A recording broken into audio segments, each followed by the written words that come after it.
Hello, I am Alexander Souls. Welcome to our new channel, RUW Behind the Scenes. In this episode, the very first episode, I am going to be talking about how I got into wrestling, why I chose it as a career, who my inspirations were. Basically, just how I became me. Okay, so we're going to start off as to how and when I started watching wrestling and when I really got into it and how I got into it. So, I was 7 years old. Yeah, yes, I still remember. I was 7 years old when I first got into watching WWE. And this is how I got into it. So, me and my brother, we were just bored one night. I think it was like December of 2012, and like we just got bored one night, so we were on the TV and we started scrolling through channels, and we saw something that said WWE Monday Night Raw. So we saw that and we decided to check it out. And so we clicked on it and we started watching it. And like we noticed all the bright lights and like a whole bunch of fans and like a wrestling ring, but we didn't know what that was called at the time. Because at the time we really didn't know what wrestling was. Like we didn't know how to pronounce any of the names. We didn't even know how to pronounce Sheamus's name. We called him Sheamus until we found out the proper pronunciation. I think the only name we actually pronounced right, well, the only names we actually pronounced right were Randy Orton and Alberto Del Rio. Those were the only names we actually pronounced right. We called John Cena John Cena. But yeah, so we started watching that, and like, I remember the first match I saw on that episode of Raw, and it was probably my favorite too, was Randy Orton versus Tenzai, if you even remember who Tenzai is. It was Randy Orton versus Tenzai, and like, I don't know why that stood out as my favorite. I just really liked the way Randy Orton wrestled and the way he would move around the ring and talk on the mic. So I got really invested in Randy Orton. And he is one of my inspirations to becoming a wrestler. Randy Orton, I've never actually like wrestled with him because obviously I didn't. But I heard he's like one of the safest guys to work in the ring with. So that's also another reason why I like him. You got to look out for the safety of your wrestlers and your co-workers and stuff. So I started liking Randy Orton from that point. But like, I still kept watching WWE because after that episode of Monday Night Raw, my first ever episode, my first ever time ever watching wrestling and WWE, I looked up the schedule and it said Monday Night Raw comes on every night on the USA Network, 8 Eastern, 7 Pacific. So I live in the Eastern area. So at 8 o'clock every night, every Monday night, I'd sit there and I'd watch Monday Night Raw, and it was just so cool. And then I saw CM Punk. I saw CM Punk and I saw the way he talked on the mic, and I was like, this dude's a savage. I like this guy. So, yeah, CM Punk was really one of my inspirations for how I talk on the mic. So, just like I did with Randy Orton, I got invested with the CM Punk character. And so I looked up the schedule again, and I noticed that there was another show that would come on every Friday at 8 o'clock Eastern Time, 7 Pacific. So at 8 o'clock every night, I'd get on USA Network, and I'd watch freaking Friday Night SmackDown. That's when I saw Kofi Kingston. Amazing high flyer. Really, really good at what he does. So, but like, I saw him, and I thought to myself, there's no way I can pull that off in the ring. And I can't. I don't know how to do these flips and these high flying stuff. You might see maybe a little bit of that from me, but I can't pull off like a whole bunch of it. Like, I might pull off like maybe 2 or 3 springboard moves, but like that's all you'll see. But other than that, I can't like do backflips off the top rope and like sentons. Well, I mean, I can do a senton where like you're just jumping off and landing on your back, but like I can't flip like do a swanton or a 630 or anything like that. I can't flip off the top rope. You might see like, I don't know, some form of swanton from me, but it won't be like Jeff Hardy's version. So yeah, I got into Kofi Kingston, got into his version of high flying, and I thought maybe I'll pull off some of those moves. I can't pull off the Trouble in Paradise, by the way, but like the STO and like the boom drop, maybe the flying cross body off the second rope. You know what he does. He like runs over to the second rope and he's like, yeet, and like he jumps off and lands on his opponent. The second rope cross body. That's what I always called it. So I would watch SmackDown, and then I went back to Raw a few weeks later, and this stable that really stood out to me. When you're talking about 2012 or like early 2013, you probably know which stable I'm talking about, and that's the Shield. I freaking loved the Shield from day one. They were so cool. But one wrestler in the Shield that really stood out to me was Dean Ambrose. Dean Ambrose, I swear, he was that hardcore, just don't give a damn type of guy. It was pretty cool. So like, I still love Dean Ambrose, now turned Jon Moxley. So I really looked into Dean Ambrose's career as a wrestler, and then the more I went in depth with the research on Dean Ambrose, I found out that he used to go by a name of Jon Moxley. He goes by that now, but like before joining WWE, he went by Jon Moxley in like HWA, CZW, and like all these other promotions, and like I started watching some CZW, and I was almost 8 at the time. I was really, really young, but like CZW's got that hardcore type of stuff. Like, you got barbed wire, you got people being thrown through glass, you got freaking buzz saws to the forehead, forks to the forehead. You got all this hardcore stuff, and I was almost 8. Like, I was really young. I was still 7, almost 8. So like, I would watch CZW, and as a young guy, I just sat there watching the TV like it was the most normal stuff to watch. So like, I really love that hardcore type of wrestling. That's what I look for in wrestling. I look for violence, hardcore entertainment. That is what wrestling should be. So yeah, I really loved the Jon Moxley character from CZW ever since I started watching him.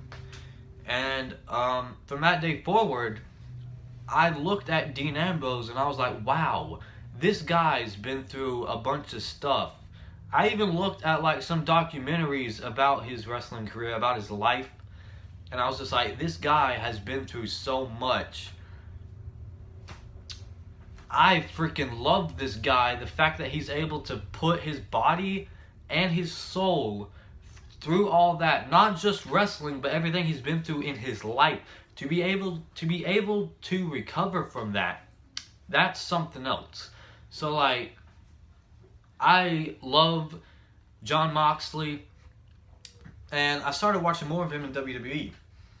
And the more I researched about his life, I would notice that he would take stuff from his life, and without even realizing it, most fans don't actually realize it, but he would take attitude that he would use in his life and he'd portray it in his character. Like, he always, not always, but like when he was younger, he lived with an abusive family.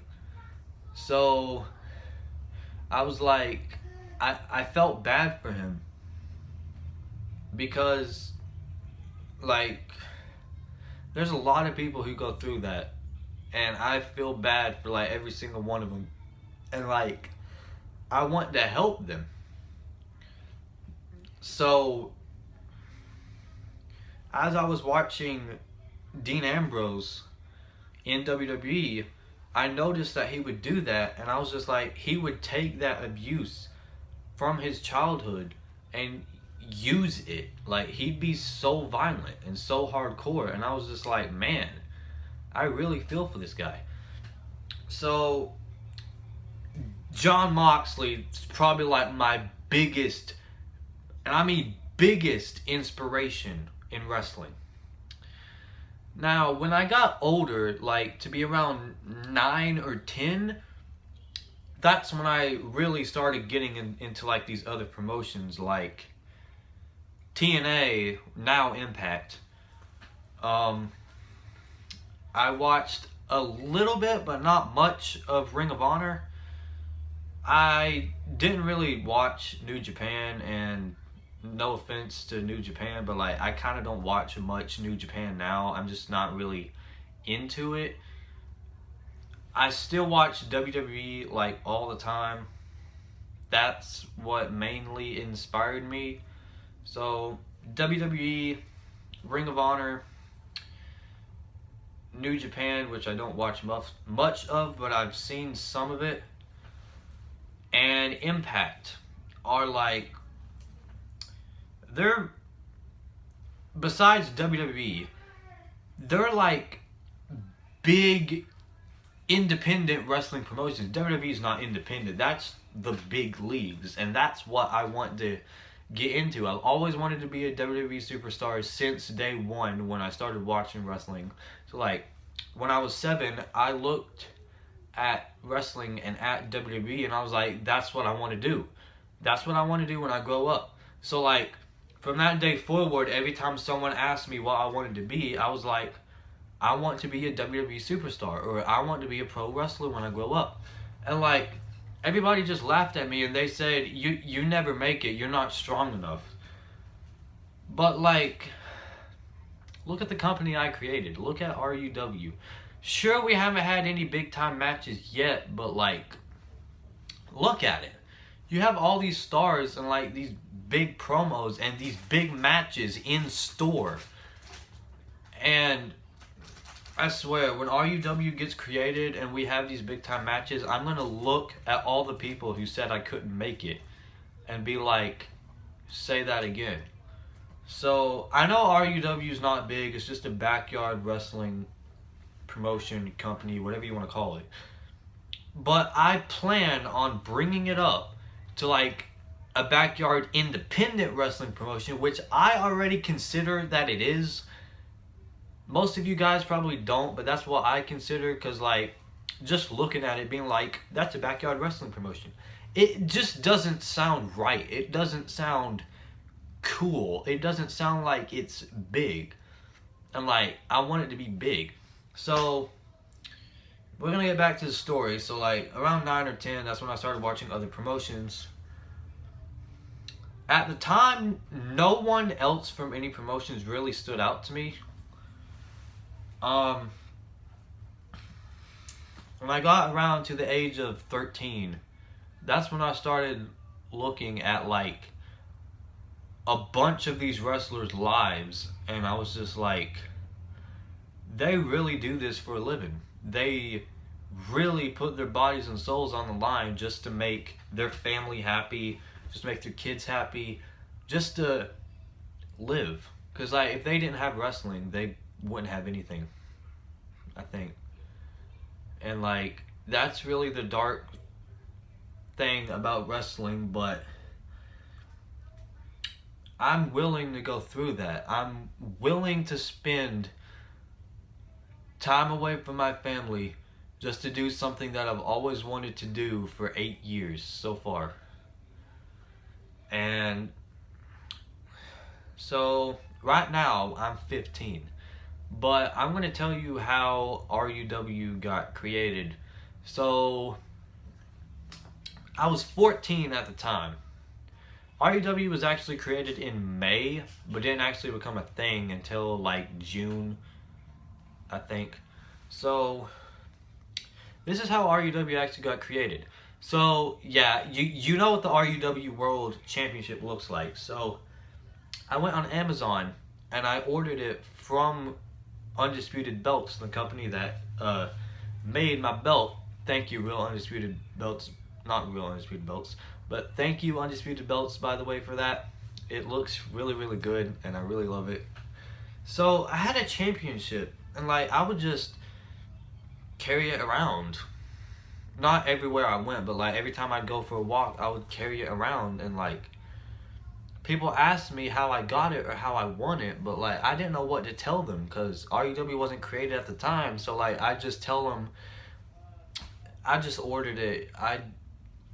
I designed it, but another company made it, and they were just like, oh, okay, and they didn't really sound that interested in it. So I thought to myself, why don't I take this championship and make it mean something? So I went to YouTube and I started looking at backyard wrestling promotions and like how to actually set one up. And like the more I went in depth with it, I was really like, okay, I know what I'm going to do. So I created the RUW logo, but at the time I didn't really have nothing in store because at the time I didn't think RUW would go anywhere. I know it's probably not anywhere now, but like hopefully in the future it will be big and be huge. So at the time I didn't really think RUW would actually become a thing, but you look at it now and it is. Sorry. So I created the logo and I went to my mom and I was like, Mom, I have an idea for the championship. And I showed her the logo and she was like, what's this? And I said, this is Real Undisputed Wrestling. This is a backyard wrestling promotion that I want to make. And she was like, that's pretty cool. That's a brilliant idea. And I was just like, yeah, I wanted to be a wrestler since the age of 7. You already know that. But I want it to come true. Even though I'm not 18 yet, I know how to wrestle. I've seen it. But like most people think just because you see something doesn't exactly mean you know how to do it. I've seen wrestling for 8 years. I know the stuff that superstars put their bodies through. I know what they do as soon as they step into the ring. I know how it works. I know how this sport works. So the people who think that I can't do it, you're wrong. I can. You just haven't seen me do it yet. I know how to do it. I know how to wrestle. So these people just,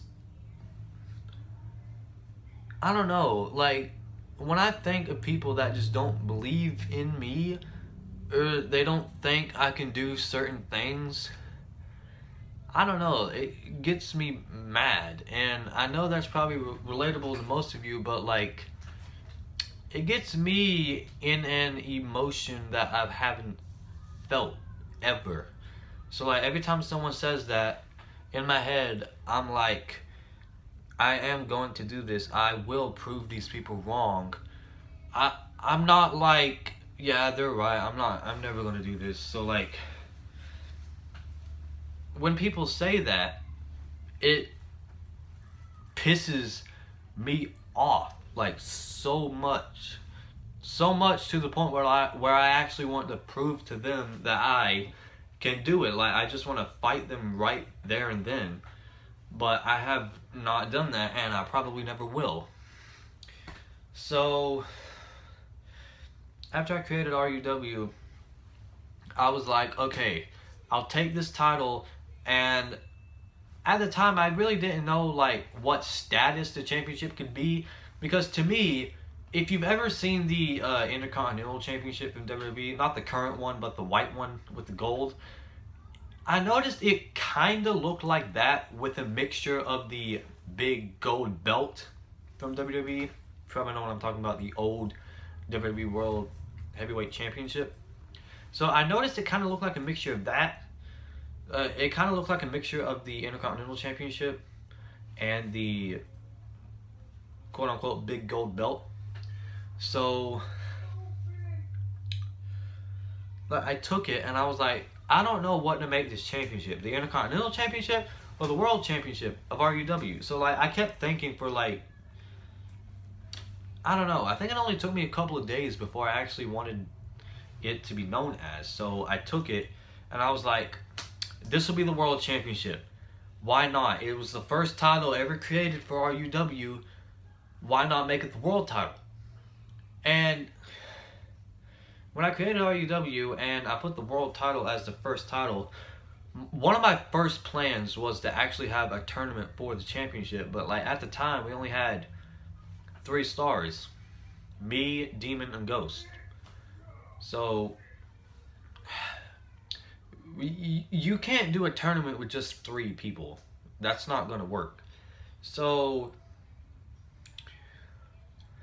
we scrapped the tournament completely, and I decided to make myself the first ever RUW World Championship. But I only did that for storyline purposes. So technically, in the record books, I'm not the first world champion. That was just for storyline purposes. So that's never in the record books.